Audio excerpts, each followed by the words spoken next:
Buongiorno, buona domenica, buona Immacolata ai nostri telespettatori. I titoli del nostro telegiornale. Nessun difetto tecnico, ma solo un errore umano. La relazione dei progettisti concorda con la tesi dei PM di Palermo. Il super yacht di lusso Bayesian è affondato perché è imbarcato acqua. Nella tragedia di Porticello morirono 7 persone. 2 guardie mediche dell'entroterra agrigentino costrette a chiudere per mancanza di personale. Protestano i sindaci. Il maltempo si abbatte sulla Sicilia occidentale, pioggia e vento causano danni e disagi al traffico nel Palermitano. Solo un treno per i pendolari siciliani durante le festività di Natale. L'assessore Ricò conferma che tutte le risorse sono state stanziate per il caro voli. Tra tradizione e innovazione, i preparativi per il Natale per molti sono già cominciati da settimane, ma c'è ancora chi aspetta il giorno dell'Immacolata per addobbare l'albero. Modica celebra la scaccia ragusana come valore identitario della cucina iblea, cibo di strada da valorizzare e preservare. Calcio in Serie C, il Catania il pomeriggio in campo a Taranto, il Trapani ospita il Benevento, ieri Messina sconfitto in casa per 3-0 dal Foggia, adesso è crisi, in Serie B passo falso del Palermo contro la Carrarese.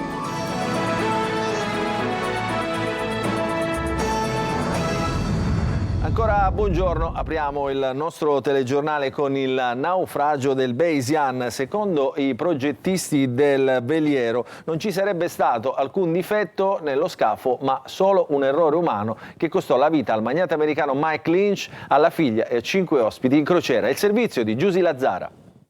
Non ci sarebbe stato alcun difetto nello scafo del Bayesian. Una potenza d'acqua di 1 tonnellata al secondo affondò l'imbarcazione durante la tempesta quel terribile 19 agosto nel golfo di Porticello, a pochi chilometri da Palermo. A 3 mesi arriva la relazione dei tecnici di The Italian Sea Group che attribuisce alle scelte dell'equipaggio la causa del naufragio.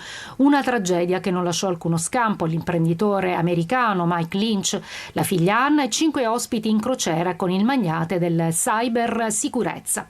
15 i superstiti, tra loro 9 i membri dell'equipaggio che hanno raccontato quei terribili momenti alla Guardia Costiera di Palermo che indagava.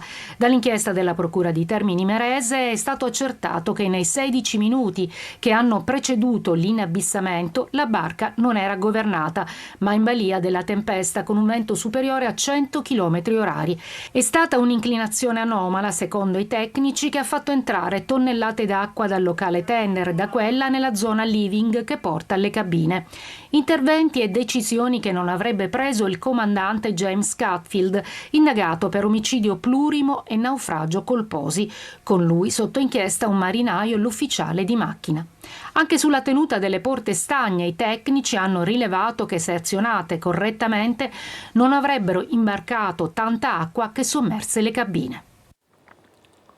Protestano i sindaci di Burgio e di Luccasicula, 2 comuni nell'Agrigentino, per la chiusura delle guardie mediche per carenza di medici. Il servizio di Davide Sardo.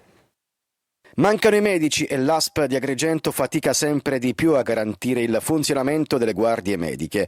Protestano i sindaci dei Monti Sicani dell'entroterra agrigentino. Il sindaco di Burgio ribadisce il no alla chiusura dal 1° dicembre al presidio medico del territorio o alla proposta di chiuderla a rotazione. Le prospettive potrebbero essere anche queste, quindi una turnazione tra le 3 guardie mediche, addirittura c'è il rischio che di queste 3 ne rimanga solo una aperta.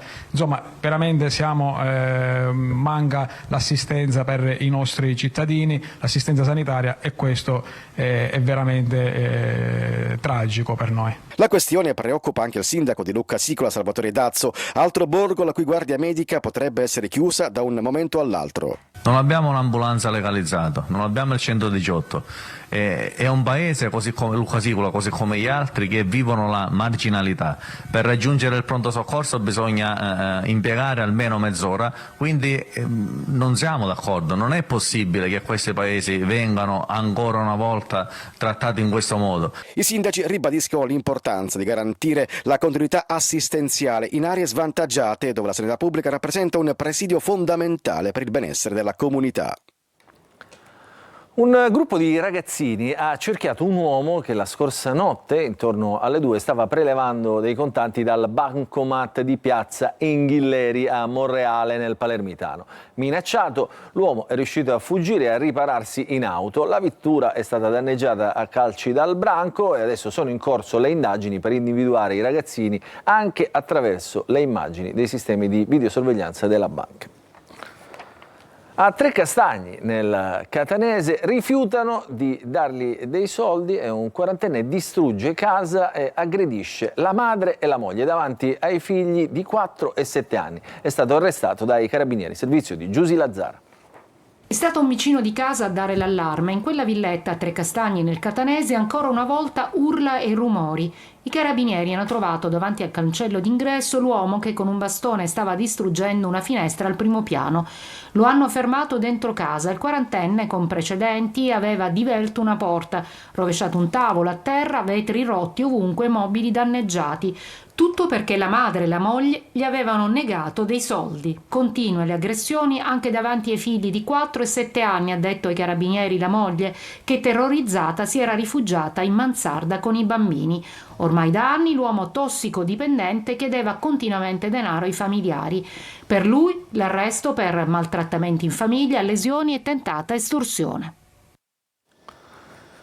Controlli della polizia di Catania in alcuni ristoranti del centro, sono emerse numerose irregolarità, soprattutto in un ristorante di sushi all you can eat e in una panineria ambulante. Il titolare del ristorante orientale, in via Vittorio Veneto, è stato sanzionato per 31.000 euro e denunciato per frode in commercio e vendita di prodotti alimentari non genuini. Tra gli scaffali della cucina sono stati trovati oltre 50 kg di prodotti non tracciati, tra pesce e verdura. Molti alimenti sarebbero stati congelati, decongelati e poi di nuovo congelati. Sempre nella zona di Viale Vittorio Veneto è stato sanzionato un ristorante per quasi 3.000 euro in quanto è stata accertata la mancanza di indicazione degli ingredienti degli alimenti, oltre all'occupazione abusiva del suolo pubblico con il relativo sequestro di un braciere utilizzato per cuocere la carne. Adesso ci occupiamo del maltempo che ha causato disagi a Palermo e in provincia, traffico paralizzato in viale della regione siciliana, alberi caduti e strade interrotte a San Martino delle Scale. Il servizio di Marco Gullà. Alberi caduti, vento, pioggia e disagi. Notte di lavoro per i vigili del fuoco a causa del forte vento e della pioggia che si sono abbattuti su Palermo e la provincia. Diversi gli interventi a San Martino delle Scale, frazione montana di Monreale, dove tanti alberi sono finiti in strada bloccando la via d'accesso per le auto provenienti dal capoluogo. Piccole frane si sono verificate con il crollo degli alberi sulla strada provinciale 57. Altri alberi sono caduti anche in città, soprattutto nella zona di Ciaculli. Una tensostruttura al porto è stata danneggiata dal vento e anche in questo caso sono intervenuti i pompieri per la messa in sicurezza. Oggi su Palermo c'è allerta gialla per il maltempo che però ha colpito il capoluogo soprattutto nella notte. Una tempesta di acqua e vento ha messo in ginocchio molte zone della provincia tra le 3 e le 4 del mattino. Vigili del fuoco comunque ancora a lavoro per verifiche su edifici e per completare gli interventi aperti nella notte. Sono iniziati da ieri gli sconti regionali previsti dal nuovo provvedimento contro il caro voli. Per tutto il periodo delle feste la Regione si farà carico della metà del costo dei biglietti dei siciliani e ancora una volta un provvedimento tampone, piaccia o no, messo in campo con risorse importanti. Resta in piedi la sfida più generale su un vero contrasto all'insularità. Il servizio di Manlio Viola. Con la festa dell'Immacolata è ufficialmente iniziato il periodo natalizio e con esso quello dei ritorni a casa per le feste dei siciliani che vivono e lavorano oltre lo stretto. Da ieri è in vigore il nuovo provvedimento regionale contro il caro voli con sconti o rimborsi del 50% per tutti i siciliani. Ma l'intervento continua ad essere al centro di polemiche, infatti non aiuta il turismo e secondo alcuni droga il mercato. Sicuramente è un provvedimento tampone mentre occorrono interventi strutturali. Una idea potrebbe essere quella di mettere insieme il sistema degli aeroporti per intervenire sulle tasse locali e aeroportuali, come anche Ryanair ha chiesto più di una volta. Per l'assessore regionale ai trasporti Alessandro Ricò, ospite della trasmissione Il Punto, la strada potrebbe essere perseguita ma in futuro. Noi sicuramente dobbiamo avviare una privatizzazione degli aeroporti e la politica deve essere a fianco delle società di gestione aeroportuale affinché ci sia una politica comune per l'intera Sicilia. Ad oggi purtroppo i meccanismi di gestione delle società aeroportuali non consentono che alle società di sedersi tutte attorno a un tavolo e di chiedere l'aiuto della politica. Dunque occorre cambiare il modello e per farlo bisogna partire dalla conoscenza di quello attuale. Si possa far capire alla società di gestione aeroportuale che probabilmente farsi concorrenza tra di loro in Sicilia non è un fatto positivo di cui trae giovamento la Sicilia, ma fare una politica unitaria potrebbe essere un'ottima soluzione. Infine il treno. L'esperienza del Trinacre Express non sarà duplicata a Natale nonostante il successo per mancanza di tratte disponibili, ma la Regione lavora ad altri treni analoghi per le prossime feste. Ce ne saranno altri, sicuramente già siamo al lavoro. Per Pasqua cercheremo di farne almeno 2. Anche nel settore ferroviario però occorre cambiare il sistema e arrivare a interventi strutturali. Oggi giorno della Immacolata, come da tradizione la giornata è quella dedicata agli addobbi del Natale, ma sono sempre più le persone che scelgono di immergersi nell'atmosfera natalizia con largo anticipo. Ci spiega tutto Emanuela Corsi. L'Immacolata dà il via al periodo delle festività natalizie e la tradizione vuole che l'albero di Natale venga addobbato l'8 dicembre. Ma non tutti rispettano le usanze e molti tendono ad addobbare le proprie case, ma anche i negozi e le città con largo anticipo per immergersi nell'atmosfera natalizia. No, mia moglie già l'ha fatto 10 giorni fa. Sì. Il Natale inizia molto presto a casa vostra. Sì. E cosa manca? Qualcosa oppure già siete... No, niente, siamo a posto. In anticipo. Quindi no alla tradizione, tanti anticipano. Tanti anticipano perché manca il tempo, quindi. Quando avete iniziato? 2 settimane prima. Ma perché? Proprio c'è il desiderio del Natale? La gioia del bambino, più che altro. C'è chi sceglie la tradizione e attende dicembre per gli addobbi natalizi. No, io cerco sempre di farla a dicembre perché per me novembre è il mese dei defunti. Allora, non si fa a novembre perché è il mese dei morti, però a dicembre sì, già si fa. Oggi si fa l'albero tradizionalmente, voi l'avete già fatto? No, ancora no. No, quindi ritardatari. Sì. Come mai? Non abbiamo avuto tempo per problemi di lavoro. Siamo in ritardo, ma siamo di Genova noi, perciò siccome siamo venuti qua siamo rimasti indietro per fare l'albero di Natale. Qualcuno approfitta del giorno di festa per acquistare gli ultimi addobbi. Mi hanno colpito 2 cose, gli occhi di Santa Lucia, che sono delle conchiglie e che fanno parte anche della tradizione. E poi ci sono delle cose legate alla maschera siciliana e al teatro. E le mettiamo anche a Natale perché secondo me fanno parte della tradizione. Albero, presepe e luminarie in anticipo, secondo gli esperti, aiutano a migliorare l'umore, anche se le feste portano sempre un pizzico di malinconia. Il Natale è bello, però i Natali di una volta non ci sono più, penso. Cioè, i Natali di una volta erano più in famiglia.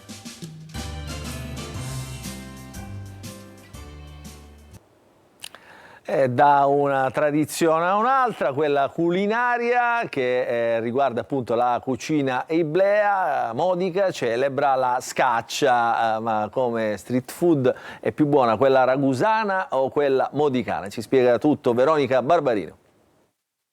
Scaccia pensieri, perché mangiare una scaccia passeggiando lungo le vie del barocco porta via i brutti pensieri. Ed ecco che al tipico cibo di strada, identitario del territorio ebleo, viene dedicata una giornata per condividere e tramandare alle nuove generazioni e ai turisti la maestria artigianale legata a questo prodotto della cucina familiare. Parte da ingredienti semplicissimi, fatta appunto con farina, acqua e olio e con delle farciture che a volte cambiano a secondo della stagione ed è anche dei gusti di chi li mangia. È un prodotto da forno ed è facile da fare, da mangiare e soprattutto appunto piace a tutti. E nonostante gli identici ingredienti come la diatriba sul nome arancino o arancina, la scaccia modicana si sfida la bontà con quella ragusana. Basta che sia fatta bene, poi la scaccia sia ragusana o modicana, l'importante è che sia buona. La differenza sta solo nella chiusura. Il gusto principale, che invece non c'è a ragusa, è quella di prezzemolo, cipollotto fresco e pomodoro fresco,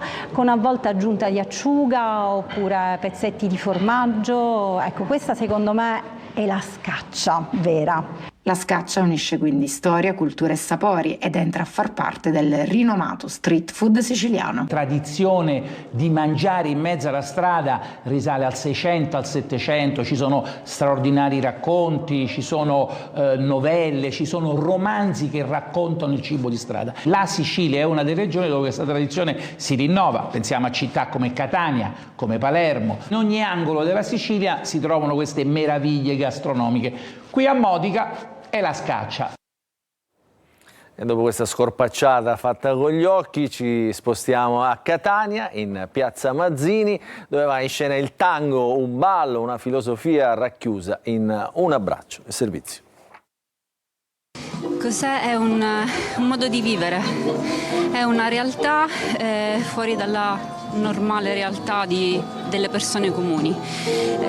Chi entra a far parte del tango vive una sorta di magia. Loro sono i siracusani Daniela Carpino e Claudio Forte, due maestri di tango argentino, tra le coppie più acclamate e note al mondo che oggi si sono esibite a Catania nella cornice di Piazza Mazzini, che quest'anno ha ospitato l'evento Profumo di Tango.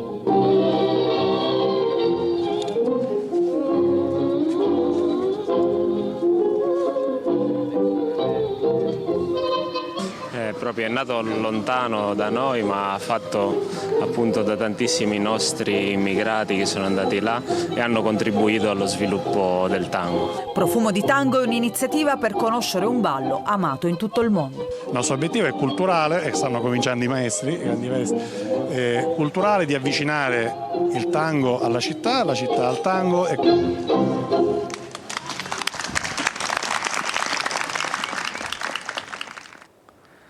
In attesa del Natale, la città di Acireale guarda già al Carnevale, tradizionale appuntamento che punta quest'anno più che mai a raggiungere una grossa fetta di turisti. Il servizio di Orazio Longo. La parola d'ordine è programmazione con largo anticipo per riuscire a intercettare i turisti e un pubblico sempre più vasto nell'obiettivo di consolidare il richiamo internazionale. Ed ecco che seppure non sia ancora neppure Natale, Acireale nel catanese presenta già il suo Carnevale 2025, dal 15 febbraio al 4 marzo, protagonisti principali come da tradizione i carri allegorici, ma non solo. Al centro chiaramente ci saranno come sempre i nostri artigiani e la cartapesta. Non abbiamo bisogno di grandi artisti, abbiamo bisogno solamente di valorizzare quello che i nostri artigiani di fatto creano in questi mesi. Il biglietto d'ingresso sarà gratuito per i residenti, mentre la prevendita online garantirà un prezzo agevolato rispetto a chi acquisterà all'ultimo momento. Questo perché? Per verificare qual è l'interesse e soprattutto così possiamo verificare anche i flussi turistici da dove arrivano e possiamo anche intervenire in futuro nelle zone dove di fatto c'è poco interesse verso il nostro carnevale. La Fondazione ha deciso di concentrare l'attenzione sulla creatività locale e sull'esperienza diretta dei visitatori, con particolare cura all'intrattenimento per famiglie e bambini. In questo mese di lavoro abbiamo davvero corso tanto e quindi abbiamo raggiunto il primo obiettivo, che chiaramente non è un obiettivo finale, ma continueremo assolutamente a portare avanti tutte le varie iniziative, tutte le varie novità che questo programma include. Tra le novità di questa edizione l'introduzione delle esibizioni statiche dei carri nelle mattine, mentre le sfilate serali potrebbero prolungarsi fino a tarda notte. Adesso ci fermiamo, una piccola pausa, subito dopo ritorneremo e vi daremo le anticipazioni della partita che il Catania giocherà a Taranto.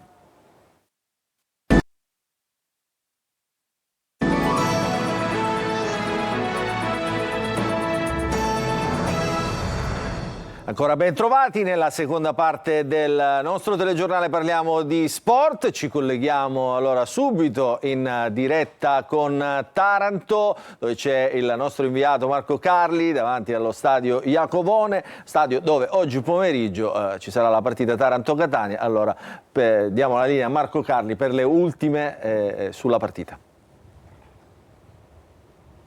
Buona domenica, ciao Luca, appunto alle mie spalle, come dicevi giustamente tu, lo stadio Erasmo Iacovone di Taranto, dove alle 17:30 si giocherà la partita valida per la 18ª giornata di campionato fra Taranto e Catania. Sarà uno stadio Iacovone a capienza ridotta perché ci saranno solo 3.300 spettatori, questa è la disponibilità dello Iacovone solo in tribuna, è uno stadio storico del calcio di provincia italiano, ma è uno stadio in ristrutturazione. Dunque solo la tribuna disponibile per i tifosi del Taranto, perché non ci saranno i tifosi del Catania, vietata la vendita ai residenti nella provincia etnea. Per quanto riguarda invece le note di classifica, il Taranto è ultimo in graduatoria con 3 punti, ha 10 punti di penalizzazione e proviene da 3 sconfitte consecutive. Il Catania invece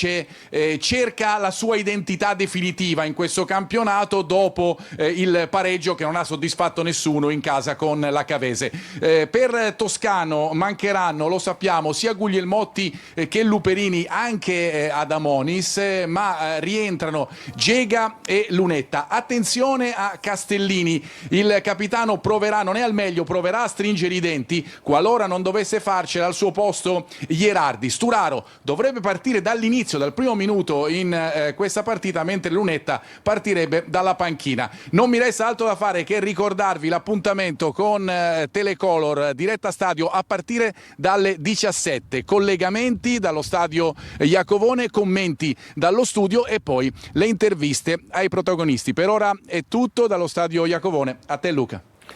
Grazie Marco Carli, buon lavoro. Adesso parliamo del Messina, restiamo sempre in Serie C, ancora una sconfitta casalinga per i giallorossi peloritani, superati dal Foggia, quartultimo in classifica. Invece partita crocevia oggi per il Trapani, che ospita alla provinciale il Benevento. Sergio Colosi.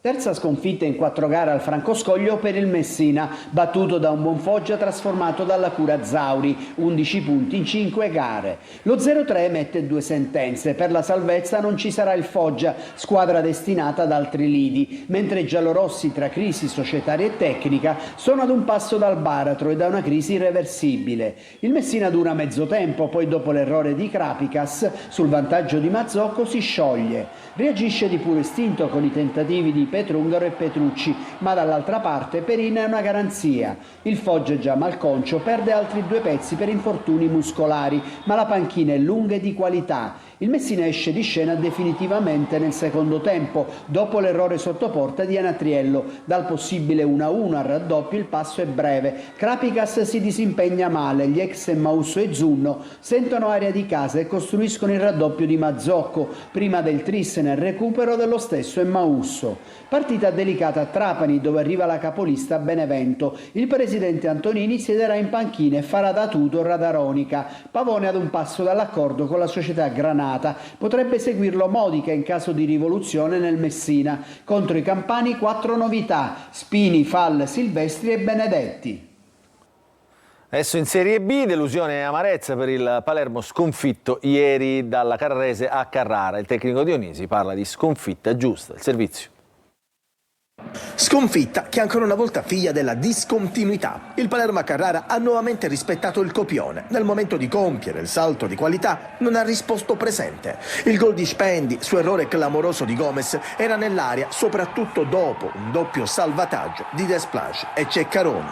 Primo tempo dove abbiamo avuto il pallino del gioco, ma abbiamo creato poco, siamo stati prevedibili, lenti, ci concedevano quello che sapevamo, le zone di campo che sapevamo di dover sfruttare, e poi quando arrivavamo negli ultimi 30 metri siamo stati leziosi, lenti, poca imprevedibilità, e questo poi l'abbiamo pagato nel secondo. Pochissime occasioni create, gli esterni che girano a vuoto e gli attaccanti mai pericolosi, soprattutto Henry, tra i pochi a salvarsi Andrea Ranocchia. Ci abbiamo provato soprattutto nel primo tempo, nel secondo tempo in maniera magari meno ordinata, ma comunque eravamo molto decisi nel voler portare a casa il risultato, e questo gol ci ha un po' tagliato le gambe, e poi non siamo riusciti a mettere dei palloni in area per ribaltare il risultato, appunto. Domenica Rosanero di scena al Barbera contro il Catanzaro, ma il treno delle Big è ormai lontano. Questa è l'ultima notizia, vi ringraziamo per averci seguito, vi ricordiamo che il prossimo appuntamento con l'informazione di Antenna Sicilia sarà questa sera alle 20. Grazie e buon proseguimento di giornata a tutti.